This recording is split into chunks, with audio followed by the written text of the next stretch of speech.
নমস্কাৰ লক্ষ্য ৰাজনৈতিক প্ৰেক্ষাপটৰ এক গুৰুত্বপূৰ্ণ খবৰ আজিৰ দিনটোত ডাঙৰ মন্তব্য কৰিছে ৰাজেন গোহাঁই বিজেপি দলটো অসমীয়া জাতিৰ ঘৰ শত্ৰু বুলি কৈছে ৰাজ্যত ভয়ংকৰ ষড়যন্ত্ৰ চলিছে আৰু বিজেপি দলটো অসমীয়া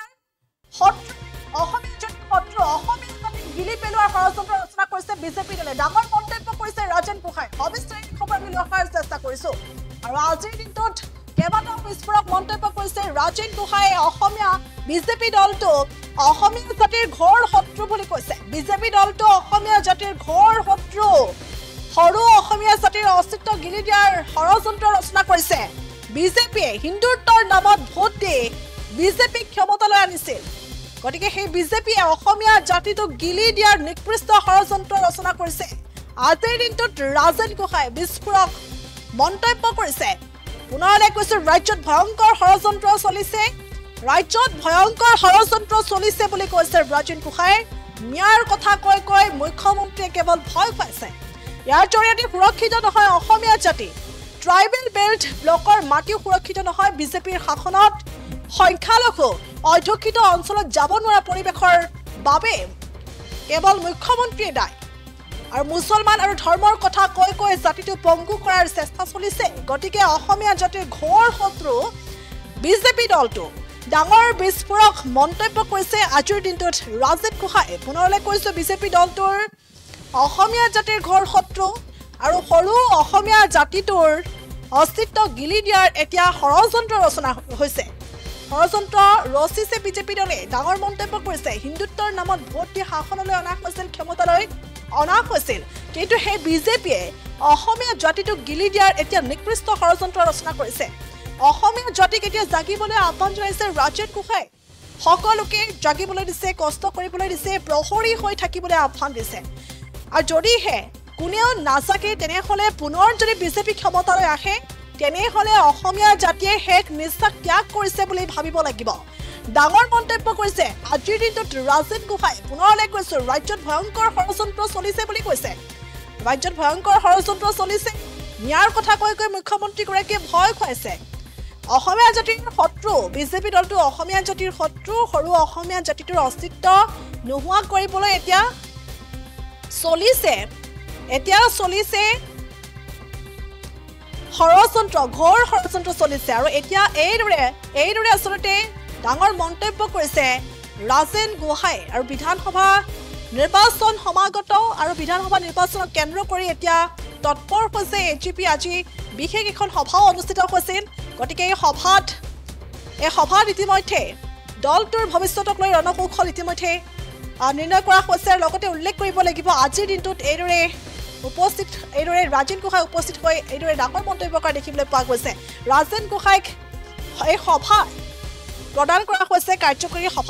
সভাপতিৰ দায়িত্ব আৰু এগৰাকী ৰাজেন গোহাঁয়ে এইদৰে ডাঙৰ মন্তব্য কৰিছে যে ৰাজ্যত ভয়ংকৰ ষড়যন্ত্ৰ চলিছে পুনৰলৈ কৈছো ৰাজ্যত ভয়ংকৰ ষড়যন্ত্ৰ চলিছে শংকিত হৈছে ৰাজেন গোহাঁই অসমীয়া জাতিৰ ঘোৰ শত্ৰু বুলি কৈছে বিজেপিক অসমীয়া জাতিৰ অস্তিত্ব গিলি পেলোৱাৰ ষড়যন্ত্ৰ ৰচনা কৰা হৈছে গতিকে জাতিয়ে জাগিব লাগিব জাতিয়ে প্ৰহৰী হিচাপে থিয় দিব লাগিব আৰু যদিহে তেনে নহয় তেনেহ'লে আগন্তুক সময়ছোৱাত বিজেপি যদি ক্ষমতাত আহে তেনেহ'লে অসমীয়া জাতিয়ে শেষ নিশ্বাস ত্যাগ কৰিছে বুলি ভাবিব লাগিব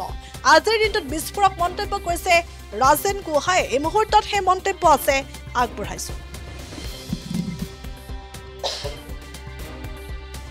কিন্তু মই যেতিয়া দল এৰিছিলোঁ তেতিয়াও মই কৈছিলোঁ যে বিজেপি দলটো পাৰ্টিটো অসমীয়া জাতিৰ ঘোৰ শত্ৰু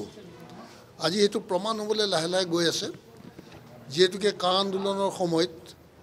ৰাইজে কৈছিল আমি বিৰোধ কৰিছিলোঁ মই তেতিয়া বিজেপিত আছিলোঁ যে লাখ লাখ বিদেশী মানুহ ক'ৰ পৰা আহিব আজি যেতিয়া এছআৰ চামাৰী ডিভিজনৰ কথা আহিলে আমি বিহাৰত দেখা পালোঁ 65 লাখ ভোটাৰলৈকে ৰিভিউ হ'ল এইটো সাধাৰণ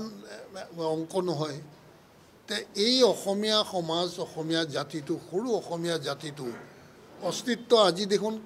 বিজেপিয়ে খাওঁ সেই গিলি দিয়াৰ ষড়যন্ত্ৰ কৰিছে তো আমি কৈছিলোঁ যে বিজেপিয়ে অসমীয়া জাতিৰ অস্তিত্ব উদ্ধাৰ কৰিব ৰক্ষা কৰিব বুলিয়ে বিজেপিক সকলোৱে হিন্দুত্বৰ নামতে ভোট দি পেলাই বিজেপিক ক্ষমতালৈ আনিছিল কিন্তু আজি সেই বিজেপিয়ে অসমীয়া জাতিটোক সম্পূৰ্ণ গিলি দিয়াৰ এক নিকৃষ্ট মানে ষড়যন্ত্ৰত লিপ্ত হৈছে সেইটো কথা মই সঁচাকৈ ভাবি আচৰিত যে এই দুদিন আগতে আহিলেও তেওঁক ভোটাধিকাৰ দিব তাৰমানে অসমৰ মানুহে বিচৰা ধৰণে তেওঁলোকে যিটো বিচাৰিব তেওঁলোকৰ যি ধৰণে জীয়াই থকাটো তেওঁলোকৰ যিটো ইচ্ছা আছে সেই ধৰণে জীয়াই থাকিব নিদিয়ে কিয়নো তেওঁলোকৰ ইচ্ছা অনুযায়ী অসমীয়া জাতিয়ে নিজৰ অস্তিত্ব বা নিজৰ সকলো শেষ কৰি তেওঁলোকে বিচৰা ধৰণে তেওঁলোকৰ তলত জীয়াই থাকিব লাগিব সেইটোৱে আজি চূড়ান্ত পৰ্যায়লৈ আহিছে গতিকে এইখিনিতে মই আপোনালোকৰ মাধ্যমে সমগ্ৰ অসমবাসীক অনুৰোধ জনাম যিসকল আই মাতৃ আছে যুৱক যুৱতী আছে তেওঁলোকক কম যে চাওক এইখন অসম তোমালোকৰ তেওঁলোকৰ এই অসমখন অলপ ভুলৰ কাৰণে যাতে লোকৰ হাতত গতাই নিদিয়া এইখন সুন্দৰ অসম অতি ধুনীয়া অসম আৰু এই অসমখন নিজৰ হাতত ৰাখিবলৈ চেষ্টা কৰা আৰু চেষ্টা কৰিবলৈ হ'লে সেইটো ৰাখিবলৈ হ'লে তেওঁলোকে নিশ্চয় অলপ সাহসেৰে ওলাই আহিব লাগিব আঞ্চলিক দলৰ সপক্ষে আহিব লাগিব আৰু যিকোনো ত্যাগৰ বিনিময়ত যাতে বিজেপিয়ে যাতে অসমীয়া জাতিটোক আৰু অন্যায় কৰিব নোৱাৰে সেই ক্ষেত্ৰত তেওঁলোকে সজাগ আৰু সচেতনভাৱে মানে প্ৰহৰী হিচাপে থাকিব লাগিব অন্যথা কিন্তু এই নিৰ্বাচনত যদি কেনেবাকৈ বিজেপি ক্ষমতাত আহিলে তেতিয়াহ'লে আৰু ভাবি ল'ব লাগে যে অসমীয়া জাতি ইয়াত শেষ নিশ্বাস ত্যাগ কৰিছে কিয়নো তাৰ পাছত আৰু কোনো উদ্ধাৰ কৰিব নোৱাৰিব কিয়নো আমি ষড়যন্ত্ৰ দেখি আহি আছোঁ ভয়ংকৰ ষড়যন্ত্ৰ আৰু হিন্দুত্বৰ নামত যিজনে আজিও কয় যে মই থকালৈকে মিয়াক শান্তিত থাকিব নিদিওঁ তেওঁ মিয়াৰ কথা কৈ অসমীয়া জাতিটোক কোনটো ক্ষেত্ৰত সুৰক্ষিত কৰিছে আমাক কওকচোন মিয়া আৰু মুছলমান বুলি কৈ ভয় খুৱাই পেলাই ভোটটো তেওঁক দিব লাগিব নেকি আমি কোনোবা এটাতো জেগাত যে তেওঁ এইটো পদক্ষেপ লৈছে যাৰ কাৰণে অসমীয়া জাতিটো এইটো ছাইডৰ পৰা সুৰক্ষিত হৈছে এনেকুৱা এটা কিবা পদক্ষেপ তেওঁ দেখুৱাব পাৰিবনে এটাও লোৱা নাই আৰু যিসকল ট্ৰাইবেল আজি তেওঁলোকৰ পাছে পাছে দৌৰি ফুৰিছে ট্ৰাইবেল নেতাসকলে যি ধৰণৰ বক্তব্য ৰাখিব লৈছে তেওঁলোকৰ পক্ষত কিন্তু মই আচৰিত পাইছোঁ যে অন্তত বিজেপি চৰকাৰে আজি ট্ৰাইবেল বেল্ট এণ্ড ব্লকৰ যিখিনি মাটি আছিল সেইখিনিয়ে মাটি একমাত্ৰ সুৰক্ষিত মাটি আছে বুলি আমি ভাবিছিলোঁ সেই সুৰক্ষিত মাটিখিনিও তেওঁলোকে শান্তিত থাকিব দিয়া নাই সেইখিনিও তেওঁলোকে গ্ৰাস কৰা আৰম্ভ কৰিছে আৰু ইতিমধ্যে গ্ৰাস কৰিছে তেওঁলোকৰ শাসকীয় দলৰ নেতা পালি নেতাই গ্ৰাস কৰিছে তে এনে ক্ষেত্ৰত এই জাতিটো ক'ৰ পৰা জীয়াই থাকিব কোনটো পৰ্যায়ত গৈ জীয়াই থাকিব বা কোনটো পৰ্যায়ত তেওঁ জীয়াই ৰখাৰ কাৰণে চেষ্টা কৰিছে তেওঁতো আমাক বুজাই কওক মিয়াৰ কথা ক'লা মুছলমানৰ কথা ক'লে অসমীয়া জাতিয়ে ভয় খায় আৰু তেওঁক মানে ভোট দিব লাগে কিন্তু আজিওতো গাঁৱত আমাৰ মানে বহুতো কিছুমান মাইনৰিটি ডমিনেটেড এৰিয়াত আমাৰ ছোৱালী যাব নোৱাৰে বোৱাৰী যাব নোৱাৰে কিয় যাব নোৱাৰে চৰকাৰটো তেওঁৰে আছে তেওঁৰ চৰকাৰ থকাৰ পাছতো এনেকুৱা অৱস্থাৰ সন্মুখীন কিয় আমাৰ ছোৱালী